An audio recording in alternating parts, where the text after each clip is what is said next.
suis quelqu'un de désuet. Je crois en l'écriture.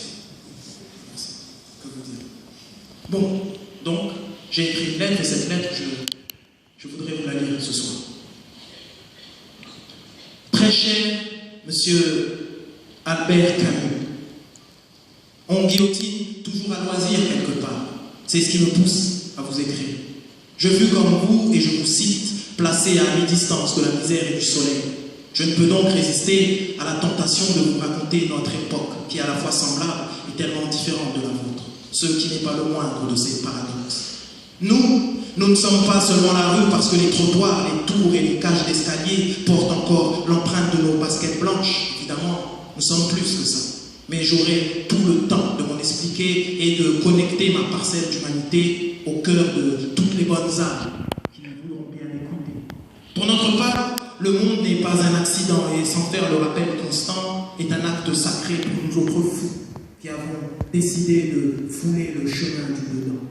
Un événement s'est joué quelque part dans l'enfance, un sacrifice rituel, sauf que c'est soi-même celui que l'on croit être soi qu'on dépose ou pas sur l'autel. Chacun doit veiller sur son cœur, fleur de la patrie sur laquelle il fleurit justement, rejeter tout ce qui est malsain en soi et tenter de s'ouvrir à toutes les grâces du destin. Il arrive quelquefois qu'un drame individuel soit la force inspiratrice d'un élan collectif. C'est ce qui nous est arrivé à Magide et moi lorsque nous avons décidé de ne plus vendre de shit. Une certaine forme de pudeur me pousse ici à rester allusif, mais vous aurez compris qu'il s'agit toujours de respecter la mémoire de ceux parmi nous qui sont partis trop vite. Fidèles aux cités HLM, voyez-vous, jusqu'après la mort, être la parole de nos milieux, sans jamais être une victime ni un bourreau, que leur injustice pousse aux extrêmes toute proportion gardée, Abdelmalik, comme votre humble écho, monsieur Albert Camus. Rien n'est en dehors du vécu, et ceux qui parlent ou écrivent sur nous auront beau parler ou écrire sur nous, ils ne comprendront rien tant qu'ils n'auront pas vu la mort de notre point de vue. C'est le moment d'être un homme de cœur et de raison, puisque la mort a été notre passion d'adolescence. C'est le moment de l'héroïsme ou de la destruction. J'ai fait mon choix quand le besoin de paix est devenu semblable au besoin d'assistance qu'éprouve une personne en train de se noyer et qui appelle désespérément à l'aide. Vous avez donc en moi fait la paix avec Sartre, comme un Jay-Z l'a fait avec Nas. Et si je refuse, malgré tout, absolument d'être un rescapé, c'est que je suis un ressuscité, car il faut, comme Sartre, donc, écrivant sur Genève, parler de résurrection et de rite initiatique. Mais celui qui essaie de trouver un chemin exclusivement grâce aux idéologies du passé ne fait que suivre des ombres en tunique. Seul le vivant détient la clé initiatique. L'état spirituel est la manifestation de l'attirance des corps vers l'esprit, la preuve de la constance du mouvement vers le haut, de gens comme moi que certains ne supportent qu'en bas.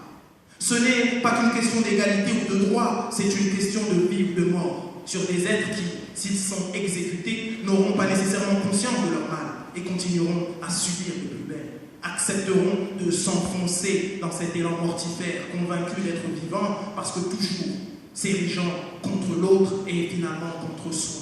Et voilà donc ce qu'on fait de nous autres, on nous mesure, on nous évalue, on nous pèse, on fait de nous des chiffres sans âme, sans existence réelle, hors de l'équation médiatique.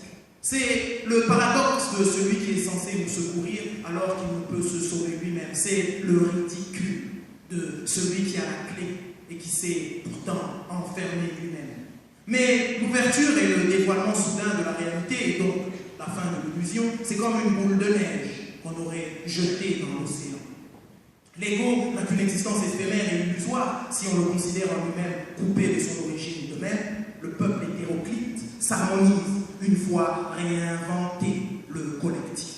Voici donc venu le temps de nommer justement les choses. Voici donc venu le temps des mots réparateurs. Ceux qui disent le contraire de ceux qui se murmuraient parce qu'on portait des Nike Air Max et qu'on parlait à l'envers. On guillotine toujours à loisir quelque part. C'est ce qui me pousse à vous écrire. Je fus comme vous, et je vous cite, placé à mi-distance de la misère et du soleil. L'art et la révolte ne mourront qu'avec le dernier homme, Albert